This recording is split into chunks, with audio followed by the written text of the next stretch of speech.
He's gone? Mm-hmm. Is he, he's on the show? No. He's not on the... No, we said that to mess with you. Oh. Yeah. Damn, I was hoping he'd actually, like... No, I would, I mean, honestly, if anybody wanted to be an extra, I'd probably let him be an extra, but he's Australian. Yeah. So he had to dip out. Mm-hmm. Yeah. No, he was cool. That was a funny bit. Yeah, he did a good job. You guys are actually filming World Peace too? Mm-hmm. Damn, I didn't know that. Yeah. That's awesome. It's going really well, actually. I thought it was gonna. I thought we were gonna fuck it up, and I was gonna have to look like a faggot for the rest of my life. But it's actually going incredibly well, and every scene is mad funny, and it looks better than World Peace 1 somehow. That's like awesome. it's I don't know, getting lucky. It's skill too. It's just our two directors. Director and line producer, Bobby Hacker and Be Nice to Me Productions. Yeah, I like that guy. They're both killing it. Yeah. What? I needed to get something out of my bag. So get it. But yeah, it's going well. Yeah, everyone's back. Like, Yeah, Charles, that's awesome. Eric, Mick, everybody's severely funny. Yeah. Honestly, the biggest problem is making people stop laughing on set because it's like an actual problem. And that's good though. It's very good. Is this show still holding up too? Yeah, it's going well. It's there's like a new problem every day. We had our payment processor gave us a temporary. Said no temporarily, which would have been pretty bad, but I think it was because we had a lot of chargebacks. Oh, yeah. And that has since been like escalated to somebody higher up at the company, and they're fine now. But yeah, there's just been major problems every 3 days of some new thing threatening to totally shut it down. Yeah. And it's kind of crazy.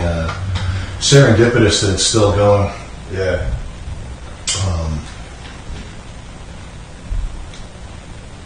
And it's also kind of huge. People are kind of, it's getting a lot of traction on Twitter, etc. Yeah, that's what I've been hearing. I'm kind of surprised, but like it's cool. Yeah. Well, that's sort of the way for the past. I mean, ever since getting canceled. Just what I've been doing is, dumping money into various projects and hoping that something pays off. Kind of like almost like an angel investor type thing, where you hope that the one win will offset the losses. So we've been operating not at a loss, but not making a ton of money until this show, and so I think it paid off. It's going good. Nice. Yeah. And what we might do is we might do this like twice a year. Oh, Do damn. like a fish tank, like a winter and summer Yeah, edition, something like that. that'd be cool.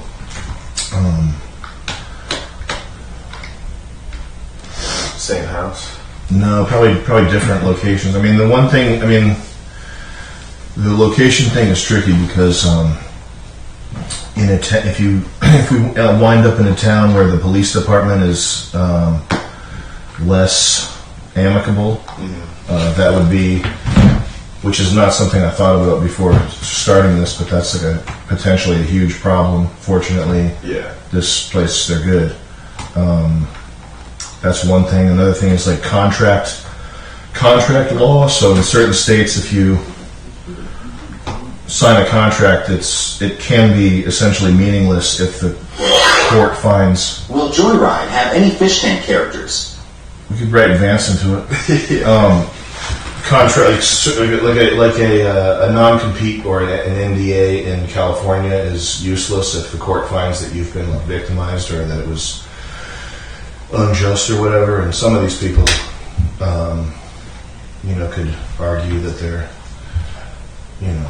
victimized. I don't know what I don't know what her problem is. Yeah, she just left, right? Yeah. Yeah. She made some fabricated claim Did she really? as to what her rationale for leaving was. Allegedly fabricated. She said it, well, we're not going to get into I'll get into the Josie probably. Yeah. Doesn't matter. Yeah, I thought it would be funny if for season 2 it's the same house and nothing is fixed. That's funny. That is funny. It'd be funny to do it for 10 years and just have it be perpetually worse. No maintenance at all. Yeah. But I think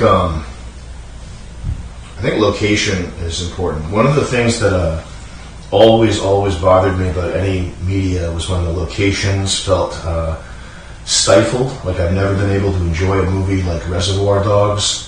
Okay, yeah. Or the one where the guy gets his arm caught in the rock.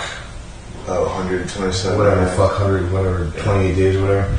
Any movie where the location doesn't change, it just feels like claustrophobic, and it's not. Like I want to have like an expansive sort of like vista. You want your mind to be able to run free when you're watching something and like feel like you're looking at just broad horizons, like many different. I like it the most with many different locations. Like the movie Fifth Element's one of my favorite movies that has like many different locations and stuff like that is what I like. And Seinfeld said that television is a location-based media. So like Friends or the show Seinfeld, like if you feel at home in the environment where the characters are, then that's like because what you're doing is you're just sort of glomming into the couch and vegetating, and you're just enjoying this mental shift into another scenario. Yeah, and you're kind of like one of them. Yeah, I think there's very well written shows that are not to me like rub me the wrong way and are not relaxing because the location is. Well, that's one reason why, like the Wire and Breaking Bad. I know people love those shows. I never got into them. I like. It's. I agree with what he says about it being a location-based media. So I think if Fish Tank 2, I think it would be cool to switch up. Even though it would be funny to have the same house and like just do weird shit, like busting down walls and like making little sub rooms and stuff. But maybe building a maze in the garage or something. But I think that changing the house every season is probably be cooler, more interesting for people. Yeah, it probably would be. Anyway, I'm gonna get this PSAT challenge started.